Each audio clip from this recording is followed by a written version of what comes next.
What if I told you a simple 5-cent coin could be worth hundreds, even thousands of dollars? Sounds crazy, right? But this is happening more often than you think.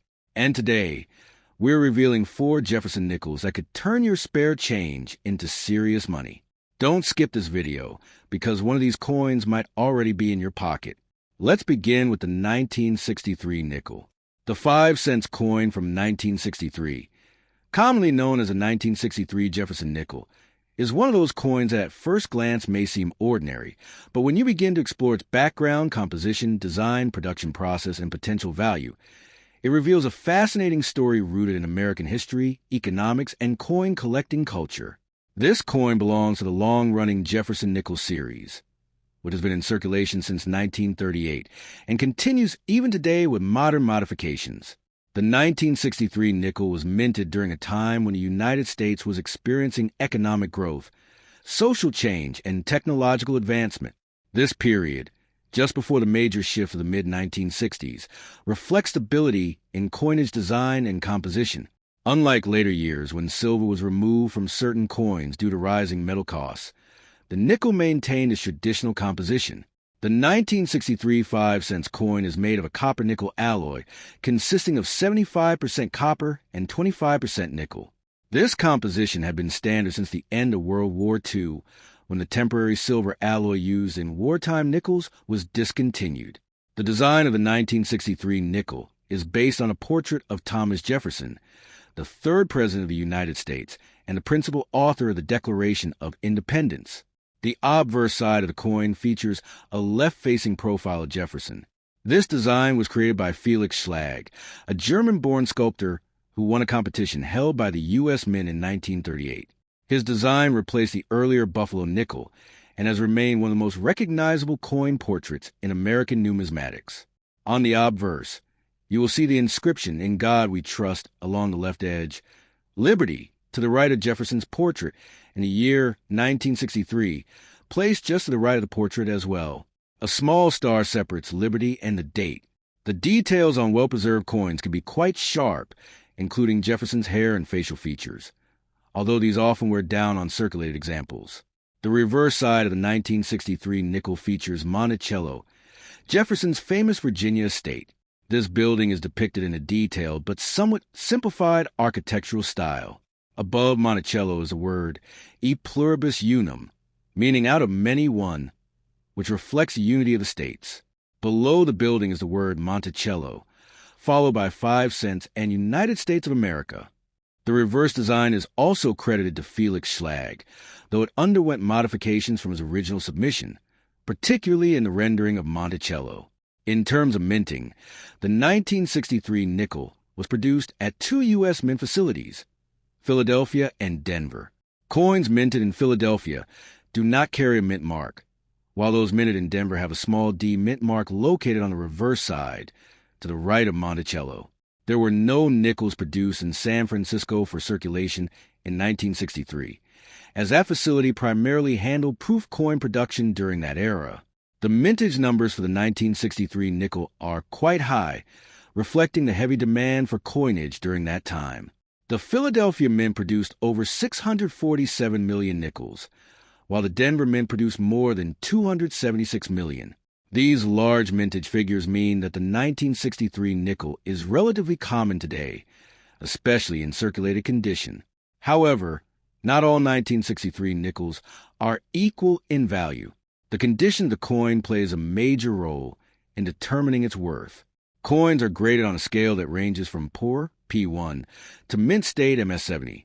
Most 1963 nickels found in everyday circulation fall into lower grades, such as good G4, very good VG8, or fine F12, and these typically have only face value or slightly higher collector value. As you move into higher grades, such as extremely fine EF40 or about uncirculated -50 Australian dollars, the coin begins to show more detail, and its value can increase modestly. The most valuable examples are those graded in mint state condition, especially those with grades of MS65 or higher. These coins have never been circulated and retain their original luster, with minimal marks or imperfections. One important aspect that collectors look for in Jefferson nickels including the 1963 issue, is the presence of full steps on Monticello. This refers to the clarity and completeness of the steps leading up to the building on the reverse side.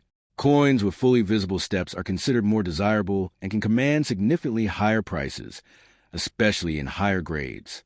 Proof versions of the 1963 nickel were also produced at the Philadelphia Mint. These coins were not intended for circulation, but were instead made for collectors. Proof coins are struck using specially prepared dies and planchets, resulting in a highly polished mirror-like finish. The 1963 proof nickel often exhibits sharp details and strong contrast between the design elements and the background. The mintage for 1963 proof nickels was over 3 million, which again makes them relatively accessible for collectors. However, high-quality proof coins, especially those with deep cameo contrast, where the design appears frosted against a mirror background, can be more valuable. Another factor that can influence the value of a 1963 nickel is the presence of errors or varieties. Mint errors occur during the production process and can include things like double strikes, off-center strikes, clipped planchets, or die cracks. While most 1963 nickels are standard, collectors are always on the lookout for unusual examples that may be worth more. One known variety for some Jefferson nickels is doubling, where parts of the design appear duplicated due to a misalignment during the die creation process. While major double die varieties are rare for 1963 nickels, minor doubling can still attract interest among collectors. The historical context of the 1963 nickel also adds to its appeal. This coin was minted during the presidency of John F. Kennedy, just before his assassination in November 1963. While the nickel itself does not directly commemorate Kennedy. Now here's where things get even more interesting. The 1964 nickel. The 5 cents coin from 1964, widely known as the 1964 Jefferson nickel, is one of the most interesting and widely collected coins in modern United States numismatics. At first glance, it may appear to be a very common coin, and in many ways it is. But when you look deeper into its history, production, design details, and the unique circumstances surrounding its minting, it becomes clear that this coin holds a special place in the story of American coinage. The 1964 nickel was produced during a time of major transition in the United States. The early 1960s were marked by economic growth, but also by rising concerns about coin shortages. During this period, the price of silver was increasing rapidly, which led to widespread hoarding of silver coins, such as dimes, quarters, and half dollars. Although the nickel itself did not contain silver, it was still affected by the overall shortage of circulating coins. As a result, the U.S. Mint made significant efforts to increase production, and the 1964 nickel became one of the most heavily minted coins in American history. The composition of the 1964 5 cents coin remained consistent with a standard established after World War II. It is made of a copper-nickel alloy, consisting of 75% copper and 25% nickel. This composition gives the coin its distinctive silver-gray appearance and durability. Unlike silver coins of the same era, the 1964 nickel does not have intrinsic precious metal value, but its composition has proven to be long-lasting, allowing many examples to survive in good condition even after decades of circulation. The design of the 1964 nickel features a portrait of Thomas Jefferson on the obverse side. Jefferson, the third president of the United States and the author of the Declaration of Independence, has been featured on the nickel since 1938. The design was created by Felix Schlag, whose work was selected through a design competition held by the U.S. Mint. His portrait of Jefferson is left-facing and is known for its classical simplicity and clean lines. On the obverse of the 1964 nickel, the inscription, "In God We Trust," appears along the left side of the coin, while the word "Liberty" is located to the right of Jefferson's portrait. The date 1964 is also placed on the right side, just after Liberty, and is separated by a small star. These design elements are standard for Jefferson nickels of that era and help collectors easily identify the coin. The reverse side of the 1964 nickel features Monticello, Jefferson's historic home in Virginia. This design element reflects Jefferson's legacy not only as a political leader, but also as an architect and thinker. The building is shown in a detailed, symmetrical form, with steps leading up to the entrance. Above Monticello is the inscription E pluribus unum, which means out of many one, symbolizing the unity of the United States. Below the building, the inscriptions Monticello, 5 cents, and United States of America are displayed in a clear and balanced layout. One of the most notable aspects of the 1964 nickel is its mintage. Due to the coin shortage mentioned earlier, the U.S. Mint produced an enormous number of nickels in 1964. The Philadelphia Mint struck over 1 billion nickels, while the Denver Mint produced over 1.7 billion coins. This makes the 1964 nickel one of the highest mintage coins in U.S. history. Coins minted in Philadelphia do not carry a mint mark, while those produced in Denver feature a small D mint mark on the reverse side, to the right of Monticello. Interestingly, even though the coin is dated 1964, production of 1964 dated nickels continued into 1965 and even early 1966. This was part of a strategy by the U.S. Mint to discourage hoarding. During this time, the Mint temporarily removed mint marks from coins and continued to produce coins with a 1964 date to help stabilize the supply of circulating currency. This unusual situation means that 1964 nickels are even more abundant than their already high mintage numbers suggest. Despite their abundance, 1964 nickels can still hold value for collectors, especially when found in high grades or with special characteristics.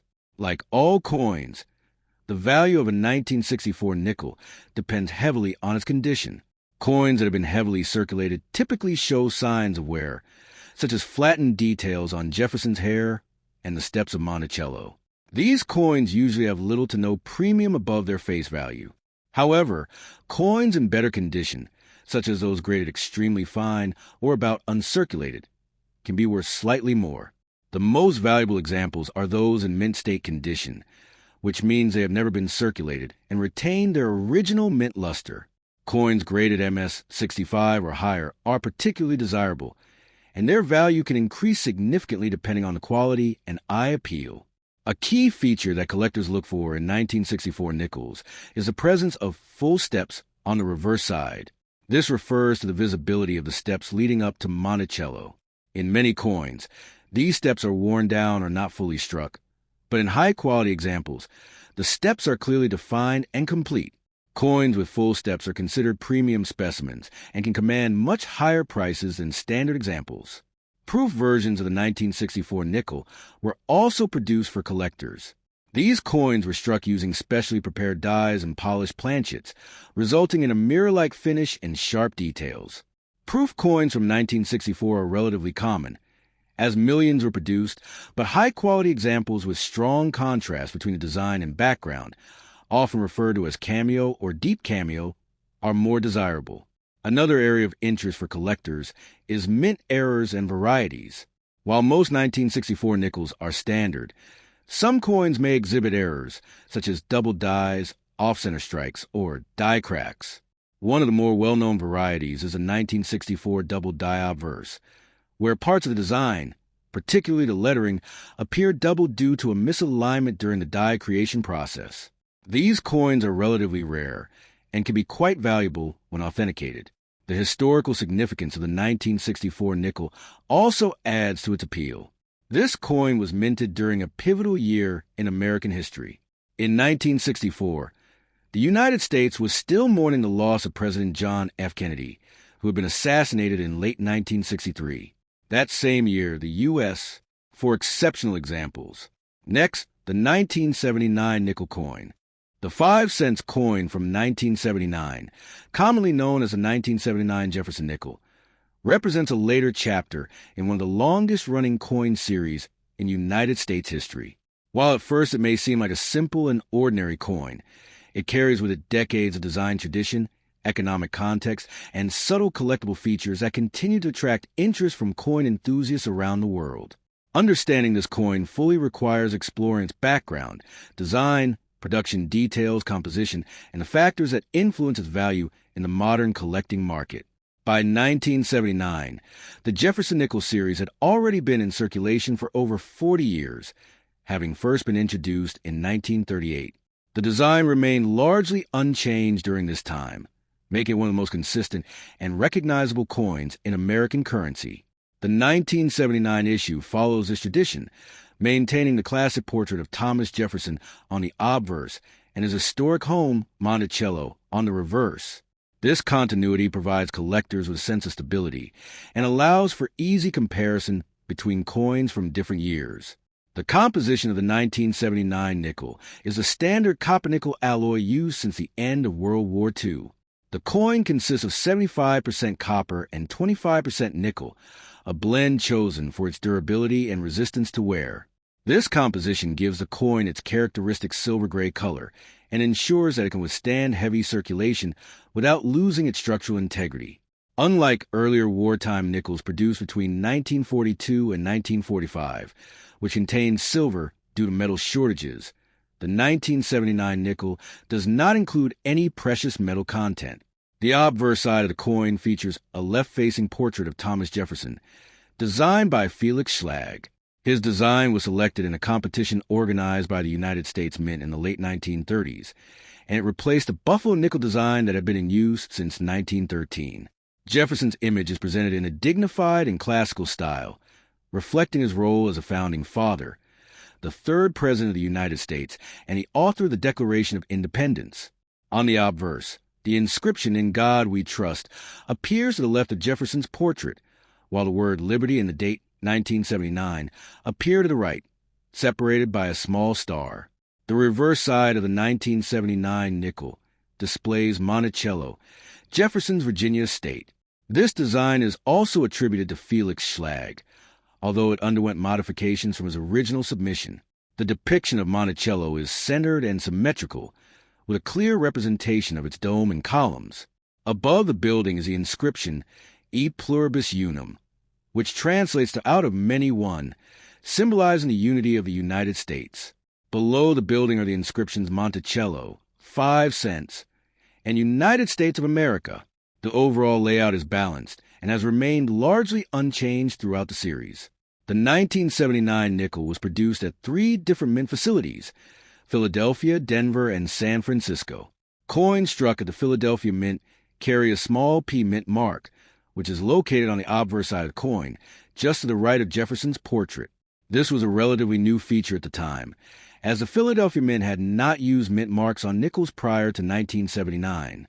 The introduction of the P mint mark marked an important change in U.S. coinage, making it easier for collectors to identify the origin of each coin. Coins minted in Denver bear a D mint mark, also located on the obverse side.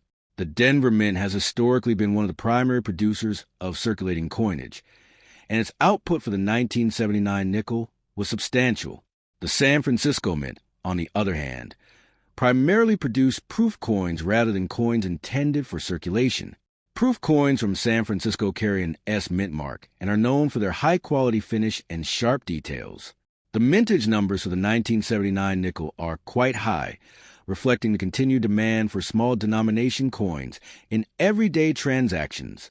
The Philadelphia Mint produced hundreds of millions of coins, as did the Denver Mint, making the 1979 nickel a very common coin in circulation. Proof coins from the San Francisco Mint were also produced in large numbers, making them accessible to collectors, although high-quality examples can still command a premium. Despite its high mintage, the 1979 nickel can still hold collectible value depending on its condition and specific characteristics. Like all coins, its value is heavily influenced by its grade. Coins that have been circulated typically show signs of wear, such as smoothing of Jefferson's hair and loss of detail on the steps of Monticello. These coins are generally worth only their face value, although they may hold some interest for beginner collectors.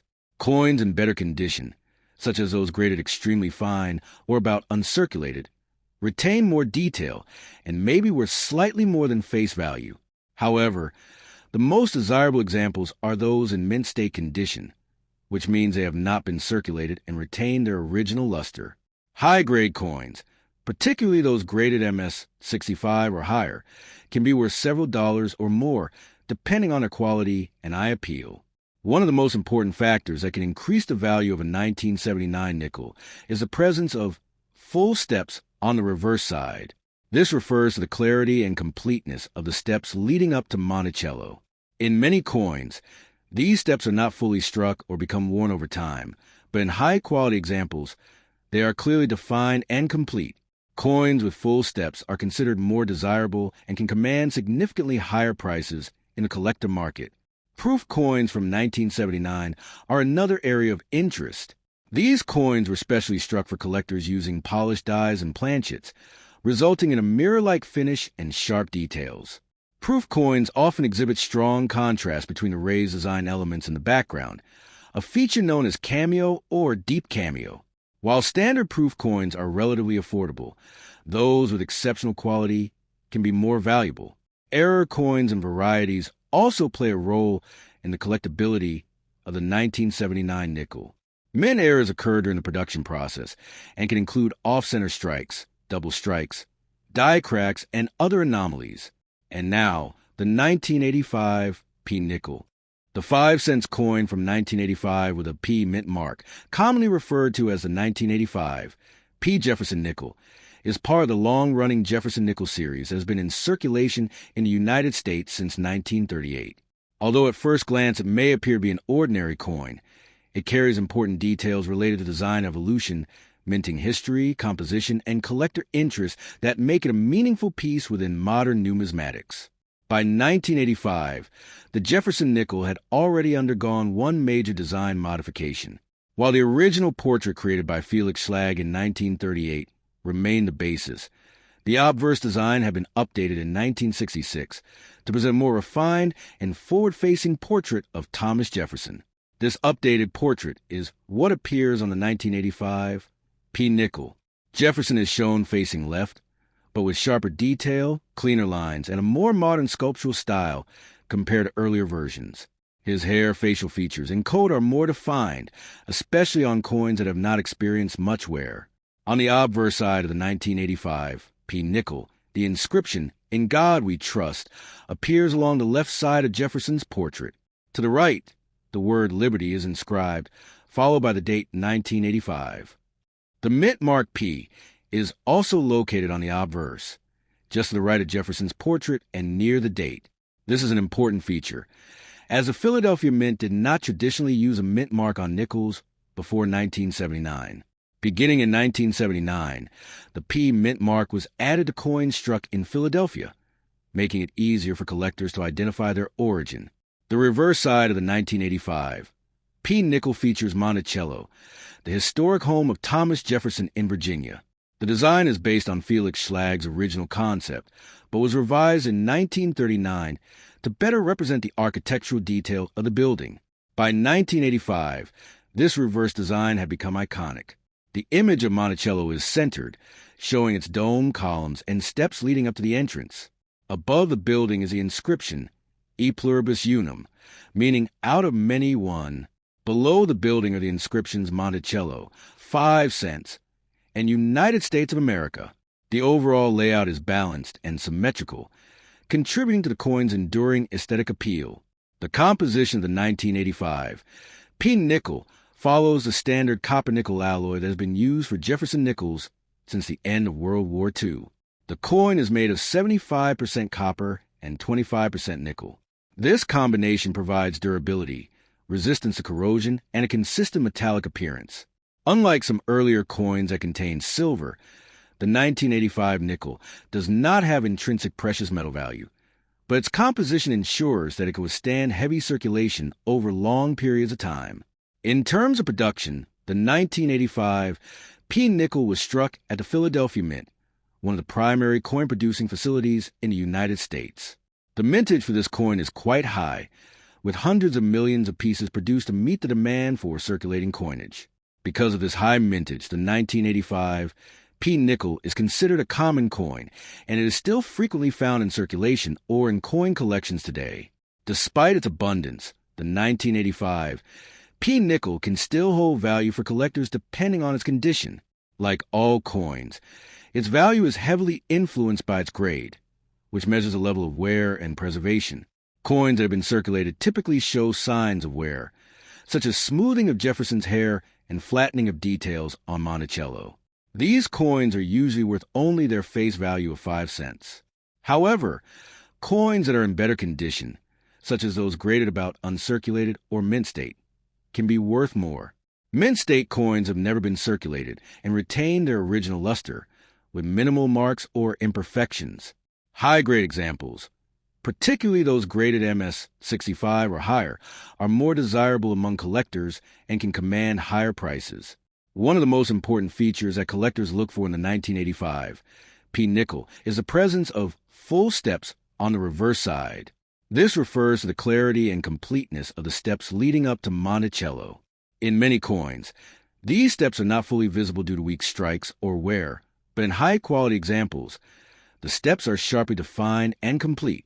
Coins with full steps are considered premium specimens and can be significantly more valuable than standard examples. In addition to standard circulation coins, proof versions of the 1985 nickel were produced at the San Francisco Mint. These proof coins carry an S-Mint mark and were specifically made for collectors. Proof coins are struck using specially prepared dies and planchets, resulting in a highly polished, mirror-like finish and sharp details.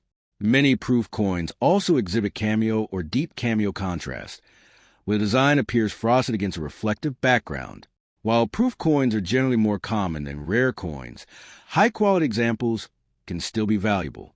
Mint errors and varieties are another area of interest for collectors of a 1985 P-nickel. Errors can occur during the minting process and may include off-center strikes, double strikes, die cracks, or other anomalies. While major errors are relatively rare, they can significantly increase the value of a coin when they are discovered and authenticated. Collectors often examine coins carefully to identify any unusual features that might make them unique. The historical context of the 1985 P-nickel reflect a period of relative stability in U.S. coinage. By the mid-1980s, the design and composition of the nickel had remained consistent for decades, and there were no major changes occurring in its production. However, this stability also makes the coin an important representation of everyday life during that era. It was a time when coins like the nickel were widely used in vending machines. Here's the truth most people don't know. Valuable coins are not always old, and they're not always rare at first glance. Sometimes they're hiding in plain sight, waiting for someone who knows what to look for. So right now, I want to do something simple. Check your coins. Look at the dates. Examine the details, because the next coin you pick up might not be just a coin. It might be a hidden treasure. And if you found this interesting, make sure to like, subscribe, and stay with us, because the next coin we reveal could be the one that changes everything.